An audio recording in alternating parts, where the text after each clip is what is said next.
देखो, आज हम क्या करेंगे, इलेक्ट्रोमैग्नेटिक इंडक्शन का चैप्टर हम सेकंड कर रहे हैं, जिसका नाम है हमारा अल्टरनेटिंग करंट। उसके अंदर हमारा very very important topic LC oscillation. क्या होता है ये एलसी ऑसिलेशन? हमें एल का मतलब पता है, यहाँ पे क्या है, एल का मतलब है यहाँ पर इंडक्टर और सी का मतलब है यहाँ पर कैपेसिटर। ठीक है, तो हम ये देख रहे हैं इंडक्टर कैपेसिटर ऑसिलेशन। तो आज हम कर रहे हैं एलसी ऑसिलेशन। एलसी ऑसिलेशन नाम से ही पता लग रहे हैं, मतलब हमारा ऑसिलेट हो रहा है एल से सी की तरफ और सी से एल की तरफ। ठीक है, तो एलसी ऑसिलेशन क्या है? Charging and discharging of capacitor. इसके अंदर क्या होगा हमारा, हमने जो कैपेसिटर लगा रखा है वो चार्ज होगा और डिस्चार्ज होगा। क्यों होगा? Through inductor. इंडक्टर के through charging and discharging of capacitor को ही हम क्या बोल रहे हैं, एलसी ऑसिलेशन। ठीक है, charging and discharging of capacitor through inductor is known as LC oscillation. तो हम क्या कर रहे हैं, देखो सबसे हम इसका सर्किट बनाते हैं।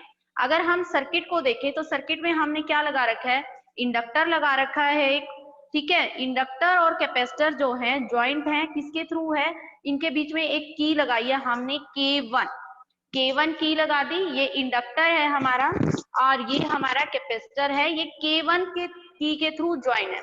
आगे जो कैपेसिटर है वो एक बैटरी से ज्वाइंट है और जिसमें हमने की लगा रखी है K2। ठीक है, इन की का हम कैसे यूज करेंगे ये अभी हम डिस्कस करते हैं। सबसे पहले हम क्या करें, K1 तो हमारी ओपन है, मतलब K1 ओपन है और K2 को हम क्या कर रहे हैं, ये हमने क्लोज कर दिया K2। तो अब जो हम ईएमएफ दे रहे हैं, जो भी हम पोटेंशियल प्रोवाइड कर रहे हैं, वो किसको जा रही है, कैपेसिटर को जा रही है। यानी हमारा कैपेसिटर क्या होगा, चार्ज हो जाएगा। ठीक है, कैपेसिटर के पास क्या आ जाएगी, एनर्जी आ जाएगी, कैपेसिटर चार्ज हो जाएगा। और हमें पता है कैपेसिटर के केस में जो एनर्जी होती है वो इलेक्ट्रिक फील्ड की फॉर्म में होती है, जो कि हमने करी भी थी Q²/2C। ऐसे इंडक्टर के केस में जो हमारी एनर्जी होती है वो होती है हमारी ½ Li², जो कि हमारी होती है मैग्नेटिक फील्ड की फॉर्म में। कैपेसिटर के जो अंदर एनर्जी होगी वो होगी हमारी इलेक्ट्रिक फील्ड की फॉर्म में, और जो हमारी इंडक्टर के पास एनर्जी होगी वो होगी हमारी मैग्नेटिक फील्ड की फॉर्म। तो ये हमारा एलसी ऑसिलेशन है, charging and discharging of capacitor through inductor is known as LC oscillation. हमने क्या किया, यहाँ पर एल लिया, सी लिया, K1 K2 लिया और ईएमएफ ली। फर्स्टली हम क्या कर रहे हैं, K1 हमने निकाल रखी है और K2 हमने इंसर्ट कर रखी है। इसका मतलब K2 की तरफ से जो है हमारा सर्किट ऑन है।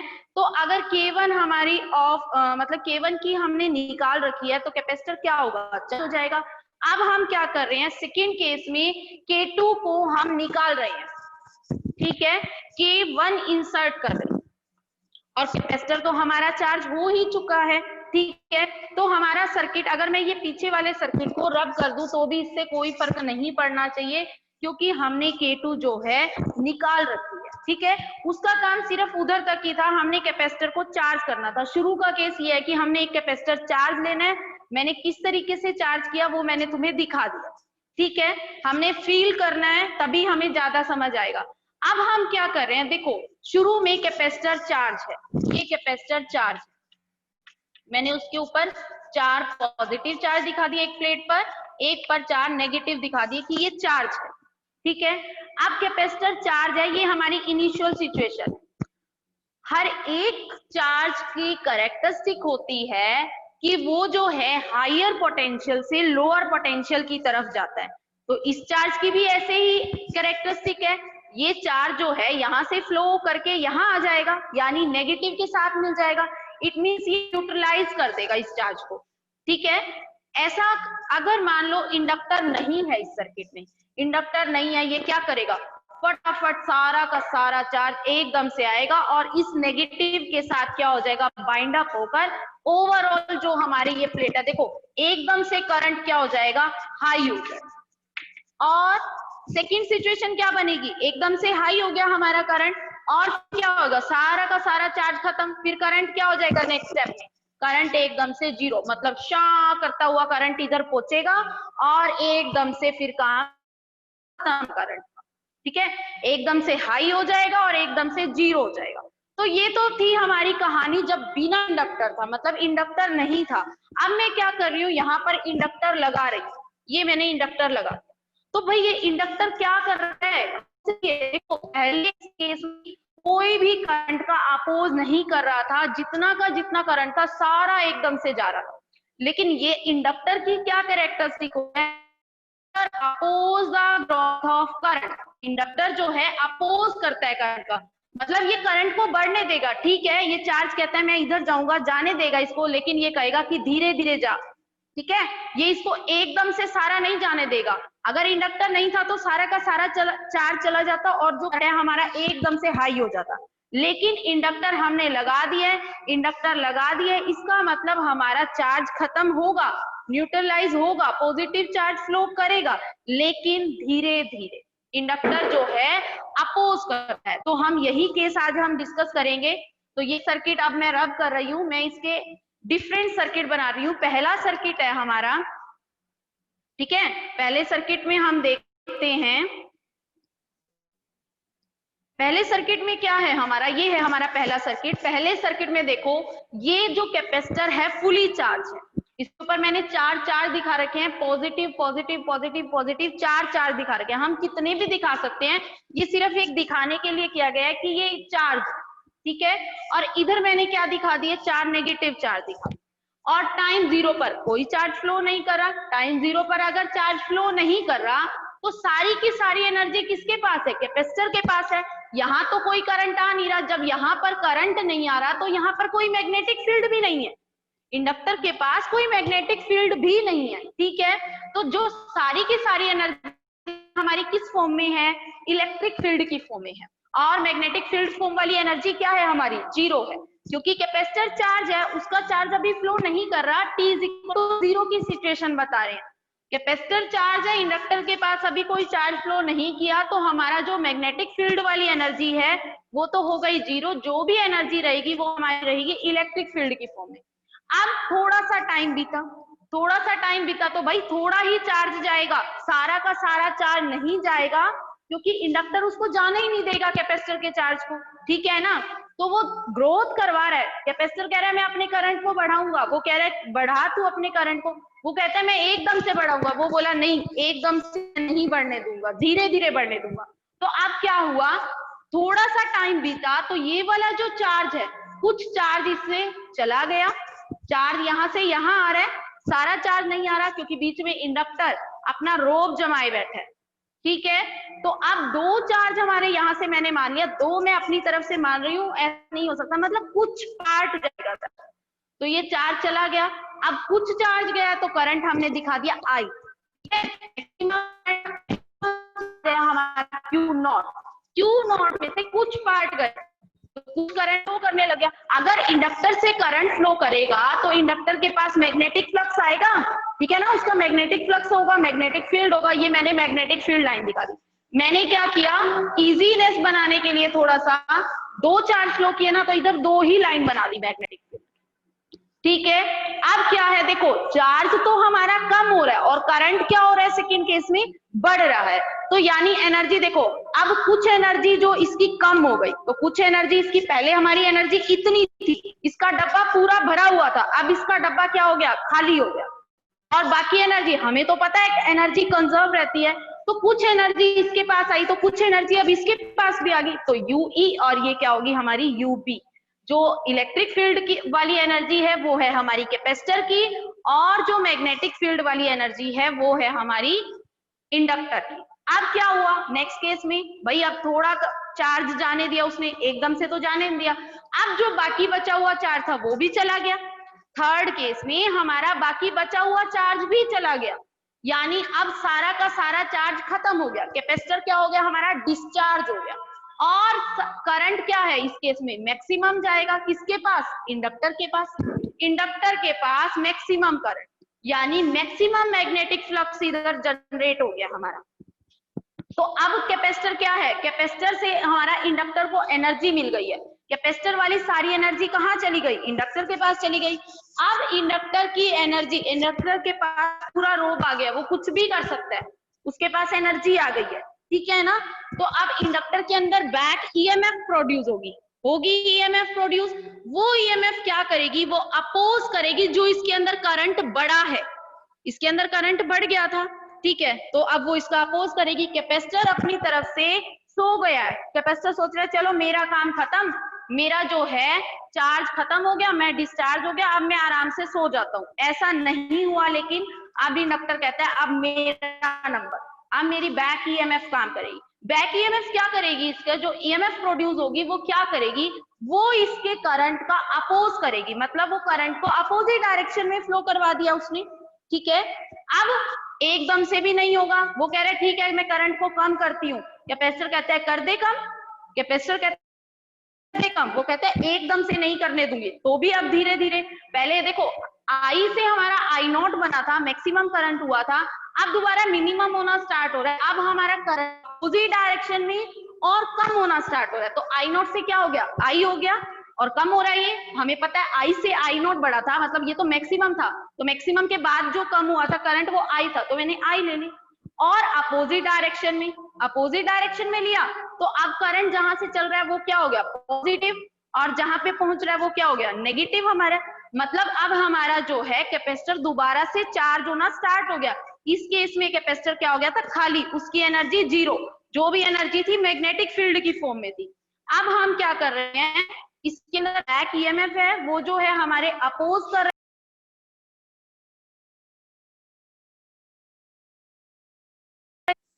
तो अपोज हो रहा है हमारा। अपोज के केस में देखो मैंने बता दिया अपोज हो रहा है, तो अपोज कैसे कर रही है, ये करंट को अपोजिट डायरेक्शन में लेके जा रही है। करंट कम हो रहा है अब, क्योंकि देखो चार्ज जीरो हो गया, करंट कहता है चलो भाई मैं एकदम से, अब चार्ज तो खत्म हो गया मैं भी जीरो हो जाता हूँ, लेकिन नहीं, अब इंडक्टर कह रहा है तू जाएगा करंट, तू मरेगा लेकिन धीरे धीरे मर। तो ऐसे ही अब करंट कम हो रहा है, अपोजिट डायरेक्शन में जा रहा है, ये मैंने अपोजिट डायरेक्शन में दिखा दिया, जहां से करंट निकल रहा है पॉजिटिव, जहां पर आ रहा है नेगेटिव, तो दो चार्ज आ गए और इधर दो मैग्नेटिक, फिर टोटल चार्ज तो मैंने 4 लिए थे समझाने के लिए। तो अब देखो धीरे धीरे आएंगे ना, जैसे चार्ज हमारा कम हुआ था वैसे चार्ज आएगा, लेकिन धीरे धीरे आएगा, तो पहले 2 आए और फिर क्या है, अब जो करंट है मैक्सिमम हो गया, ठीक है, थोड़े टाइम के बाद करंट मैक्सिमम हो गया और हमारा कैपेसिटर क्या है फिर से चार्ज हो गया, कैपेसिटर के अंदर फिर से एनर्जी आ। तो इस तरह से एनर्जी का ऑसिलेशन, कभी वो इलेक्ट्रिक फील्ड फॉर्म में आ रही है, कभी मैग्नेटिक फील्ड फॉर्म में आ रही है, कभी हाफ हो रही है, इसी को ही हम बोल रहे हैं एलसी ऑसिलेशन। और ये जो कैपेसिटर चार्ज और डिस्चार्ज हो रहा है, क्यों हो रहा है, इंडक्टर की वजह से हो रहा है। इंडक्टर एकदम से उसको चार्ज नहीं हो रहा है, होने दे रहा है, एकदम से डिस्चार्ज नहीं होने दे रहा, ठीक है। वैसे देखा जाए अगर कैपेसिटर खाली होता तो उसका काम इधर खत्म हो गया था, वो डिस्चार्ज उसका काम खत्म, अगर इंडक्टर ना होता, लेकिन इंडक्टर है, इंडक्टर कह रहा है कि नहीं अब मेरे में जो बैक ईएमएफ है वो काम करेगी, तू अब ऐसे नहीं सो सकता अकेला, ठीक है। तो उसने क्या किया, इंडक्टर ने क्या किया, अपने करंट को वापस फ्लो करवाया अपोजिट डायरेक्शन में, वो अपोज करना चाह रही है उसकी ईएमएफ, तो आप करंट अपोजिट डायरेक्शन में फ्लो कर रहा है, कैपेसिटर फिर से चार्ज हो रहा है, धीरे धीरे फ्लो कर रहा है, फिर एकदम से ज्यादा हो जाएगा, धीरे धीरे करके होगा ना, इंडक्टर का केस है, तो जो कैपेसिटर है वो फुली क्या हो गया, चार्ज हो गया। इस तरह से देखो शुरू में एनर्जी इलेक्ट्रिक की फॉर्म में थी, दोनों फॉर्म, उसके बाद खाली मैग्नेटिक फील्ड की फॉर्म में आई, और इसके बाद क्या हो गया, दोनों हाफ हाफ दोबारा से इलेक्ट्रिक फील्ड फॉर्म में आ। तो हमारा कैपेसिटर चार्ज हो रहा है, डिस्चार्ज हो रहा है, एनर्जी इलेक्ट्रिक फील्ड से मैग्नेटिक फील्ड में कन्वर्ट हो रही है, मैग्नेटिक से इलेक्ट्रिक फील्ड में कन्वर्ट हो रही है, इसी को ही हम बोलते हैं एलसी ऑसिलेशन, ठीक है, एलसी ऑसिलेशन। अब ऑसिलेशन भी हमारे दो टाइप के होते हैं, कैसे कैसे होते हैं, एक तो होता है डैम्प्ड ऑसिलेशन, ठीक है, एक हमारे होते हैं डैम्प्ड ऑसिलेशन और एक होते हैं हमारे अनडैम्प्ड ऑसिलेशन। डैम्प्ड मतलब धीरे टाइम के साथ साथ जो है उनका एम्पलीट्यूड कम हो जाता है, वो होते हैं हमारे डैम्प्ड ऑसिलेशन। और एक ऐसे ऑसिलेशन होते हैं जिनमें टाइम के साथ साथ हमारे जो है एम्पलीट्यूड उतने ही रहते हैं, वो हमारे होते हैं अनडैम्प्ड ऑसिलेशन। डैम्प्ड ऑसिलेशन किस टाइप से होंगे, देखो ऐसे होंगे, टाइम के साथ साथ एम्पलीट्यूड कम हो रहा है, ये है हमारे डैम्प्ड ऑसिलेशन, ठीक है। मान लो ये इलेक्ट्रिक फील्ड के ऑसिलेशन है तो मैं इधर ई लिख देती हूँ, तो ये है हमारे डैम्प्ड ऑसिलेशन, जिसके अंदर टाइम के साथ साथ हमारे जो ऑसिलेशन है उनका एम्पलीट्यूड कम हो रहा है, ठीक है, ये होते हैं हमारे डैम्प्ड ऑसिलेशन। और अनडैम्प्ड क्या होते हैं, अनडैम्प्ड वो होते हैं जिनमें ऑसिलेशन उतना ही रहे, मतलब एम्पलीट्यूड उतना ही रहे, कम ना हो, ये होते हैं हमारे अनडैम्प्ड ऑसिलेशन। डैम्प्ड ऑसिलेशन और अनडैम्प्ड ऑसिलेशन इंपॉर्टेंट है, ठीक है। अनडैम्प्ड का हम एग्जांपल दे सकते हैं, मान लो हमारा कोई पेंडुलम ले रखा है हमने, इधर और इधर फोर्स लगा रखा है, तो वो पेंडुलम को देखो, मान लो अगर चार्ज है हमारा, ठीक है, पॉजिटिव चार्ज है और इधर भी पॉजिटिव है इधर भी पॉजिटिव है, अगर मैं उस बीच वाले पॉजिटिव चार्ज को, देखो ऐसे है, एक चार्ज इधर है, दो चार्ज मैंने इधर रखे,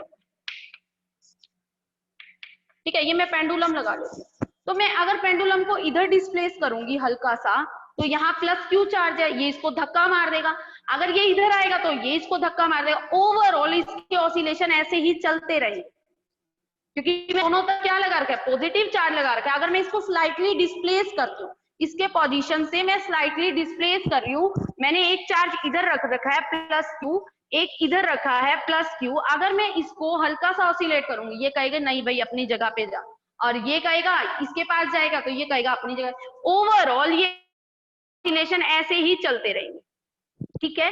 तो इस टाइप के जो ऑसिलेशन होते हैं वो हमारे होते हैं अनडैम्प्ड ऑसिलेशन, ठीक है। अब हम इसका करेंगे मैथमेटिकल ट्रीटमेंट, एलसी ऑसिलेशन का मैथमेटिकल ट्रीटमेंट क्या होता है, मैथमेटिकल ट्रीटमेंट देखते हैं।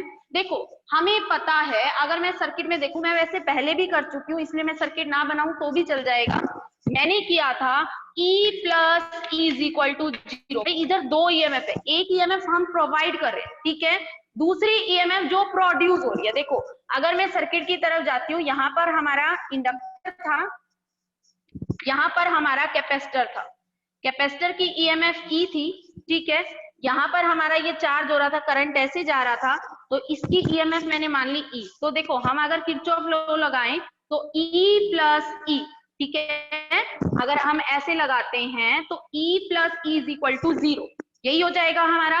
अब देखो ये वाली ई कौन सी ई है, जो हमारी कैपेसिटर जिसके थ्रू चार्ज हुआ है, तो इसमें कैपेसिटर की हम वैल्यू पुट कर देते हैं Q बाय C, ठीक है, Q बाय C। अगर ये वाली ईएमएफ देखें तो ईएमएफ जो ये इंड्यूस हुई है, कहां पर इंड्यूस हुई है, ये हमारी इंडक्टर के अंदर, इंडक्टर के अंदर जो ईएमएफ इंड्यूस होती है उसका फॉर्मूला हमें पता है, minus L D I by D T is equal to 0, ठीक है। तो Q by C plus minus L, ठीक है, आई की जगह हम लिख सकते हैं dq बाई dt, लेकिन dq बाई dt हम नहीं लिखेंगे, माइनस dq बाई dt लिखेंगे, क्योंकि यहाँ पर जो चार्ज है हमारा टाइम के साथ साथ कम हो रहा है, ठीक है। तो माइनस एल और d बाई dt, आई की जगह मुझे क्या लिखना है, minus dq by dt is equal to 0, ठीक है। नेक्स्ट में क्या कर रही हूँ, L से डिवाइड कर रही हूँ पूरी इक्वेशन को, तो ये हो जाएगा Q बाय एल सी, ठीक है, Q by L C plus D square Q by D T square is equal to 0,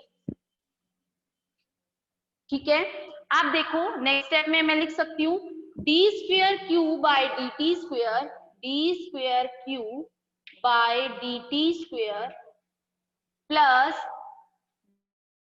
1 by under root LC था हमारा, 1 बाय अंडर रूट एलसी हमारा क्या था, ओमेगा, हमने किया था रेजोनेंट फ्रीक्वेंसी में, तो ये 1 बाय एलसी है, तो मैं इसको क्या लिख दूं, omega square, omega square Q is equal to 0, ठीक है। अब इस टाइप का इक्वेशन हमने, ये सेकंड ऑर्डर इक्वेशन वेव के अंदर हम ये कर चुके हैं। देखो हमारे पास क्या इक्वेशन आई है, D square Q by D T square plus omega square Q D square Q by D T square plus omega square Q is equal to 0, ये इक्वेशन आई है हमारे पास, ठीक है। इस टाइप की इक्वेशन का जो जनरल सॉल्यूशन होता है, ये हमने वेव में किया है 11th क्लास में, जो हमने वेव करी थी। Q की वैल्यू जो आएगी इस टाइप से आएगी, a cos omega t plus b sin omega t, ये आएगा इसमें। अब a और b यहाँ पर क्या है ये हम निकाल देते हैं, ठीक है। हमें पता है जब टाइम 0 था तो Q तो था मैक्सिमम, क्योंकि फ्लो ही नहीं किया था, और करंट क्या था हमारा, I इज इक्वल टू क्या था, 0। तो इन दोनों को हम रेफरेंस लेते हुए A और B की वैल्यू निकाल सकते हैं। कैसे? Q की जगह मैंने क्या लिख दिया, Q नॉट। T की जगह मुझे क्या लिखना है, 0, तो ये बन जाएगा cos 0 plus B sin 0। Sine 0 तो 0 होता है, तो Q हमारा A की वैल्यू हमारी क्या होगी, Q नॉट। cos 0 1 होता है ना, तो A is equal to Q naught. A की वैल्यू आ गई। अब हमें निकालनी है B की वैल्यू। B की वैल्यू के लिए मुझे पता है, मैंने अभी किया है, I इज इक्वल टू क्या है, 0, जब T क्या है, 0 है। तो मैं लिख सकती हूँ dq by dt is equal to 0। ठीक है, dq by dt is equal to 0। अब d बाई dt, q की जगह मैं क्या लिख सकती हूँ, मैंने क्या लिया है, q का जनरल फॉर्मूला, जो सॉल्यूशन आया है, a cos omega t plus b sin omega t is equal to 0, is equal to 0। ठीक है, अब इधर से क्या आ जाएगा हमारे पास, यहां से आएगा, देखो cos ओमेगा t का होता है sin omega t minus sine omega T into omega. देखो a constant, cos omega T का क्या आ गया, माइनस साइन ओमेगा टी, और ओमेगा टी का करेंगे तो ओमेगा, तो ये हो गया minus a omega sine omega T plus b constant, sine omega T का आएगा cos ओमेगा टी इंटू में ओमेगा इज इक्वल टू 0। अब हम t क्या पुट कर 0, तो हम t को 0 पुट करते हैं, तो ये टर्म तो पूरी 0 होगी, क्योंकि sine 0 0 plus b omega, cos 0 क्या होता है 1, यानी यहां से b की वैल्यू हमारी क्या आ रही है 0। b की वैल्यू आ रही है 0, a की वैल्यू आ रही है q नॉट, यानी हमें इस इक्वेशन का जनरल सॉल्यूशन मिल गया है। जो यहाँ पर चार्ज ऑसिलेट कर रहा है, Q is equal to a cos omega t plus b sin omega t, वो एक्चुअल में क्या है, a की जगह क्या आया Q naught cos omega t as it is plus b sin omega t, b 0 आया है, तो वो टर्म हमारी क्या हो जाएगी, ऐसे की ऐसे 0 ही बन जाएगी। तो हमारे पास ये था हमारा mathematical treatment of LC oscillation. पहले हमने किया एलसी ऑसिलेशन क्या होता है, उसका देखा कि उसके अंदर हमने फील किया कि कैसे क्या हो रहा था। भाई जो इंडक्टर है वो क्या क्या काम कर रहा था, कैपेसिटर क्या कर रहा था, कैपेसिटर चार्ज से डिस्चार्ज हो रहा था, कौन किसके थ्रू हो रहा था, इंडक्टर के थ्रू हो रहा था। इंडक्टर एकदम से उसको चार्ज नहीं होने दे रहा था, अगर वो डिस्चार्ज हुआ, खुद चार्ज हुआ, तो उसने अपोज कर दिया। ठीक है, तो इंडक्टर के केस में हम एक लाइन बोल सकते हैं, जो इंडक्टर की अपनी पुरानी लाइन है वो ये है, it oppose the growing current. ठीक है, ये अपोज करता है ग्रोइंग करंट का, and supports the dying current, मरते हुए करंट का ये सपोर्ट करता है। It oppose the growing current and supports the dying current. ठीक है, तो हमने वो देख लिया था। इसके बाद हमने देखा था कैसे इनकी एनर्जी ऑसिलेट कर रही है, कभी वो एनर्जी इलेक्ट्रिक फील्ड की फॉर्म में है, कभी वो हाफ हाफ में कन्वर्ट हो रही है, कभी पूरी की पूरी एनर्जी किस में कन्वर्ट हो गई, मैग्नेटिक फील्ड की फॉर्म में हो गई। एनर्जी हमारी कंजर्व थी, ऐसा हम मान के चल रहे हैं, आइडियली हम लेकर चल रहे हैं। एक्चुअल में अगर प्रैक्टिकल लाइफ में हम देखें तो आइडियल पॉसिबल नहीं है। हम ये मान रहे हैं कि एनर्जी का कहीं लॉस ही नहीं हो रहा। जो हमारे वायर हैं वो आइडियल है, मतलब उनका रेजिस्टेंस जो है नेग्लिजिबल है। एक्चुअल में ऐसा नहीं होता, कुछ एनर्जी हमारी बाहर भी जाती है। इसमें तो ये माना गया कि टोटल एनर्जी अगर 8 है, तो पहले इलेक्ट्रिक फील्ड की फॉर्म में 8 जूल, बाद में ऐसा हो गया 4 हो गई, मतलब एनर्जी 5 दिखा दी। कहीं पे यूं नहीं दिखाया कि 8 से 7 जूल भी हमारी एनर्जी हुई। टोटल एनर्जी मतलब कंजर्व हमारी कि जो टोटल एनर्जी है वो कंजर्व रहती है। इसके बाद हमने इसका मैथमेटिकल ट्रीटमेंट किया। मैथमेटिकल ट्रीटमेंट में हमने क्या किया, जनरल सॉल्यूशन है 1 cos omega t sin omega t। ठीक है, तो a और b की वैल्यू हमने निकाल दी थी, क्योंकि हमारे पास, हमने अभी पढ़ा था, जब टाइम 0 था तो चार्ज तो हमारा मैक्सिमम था, लेकिन करंट फ्लो नहीं कर रहा, उसकी हेल्प से हमने a और b की वैल्यू निकाल ली।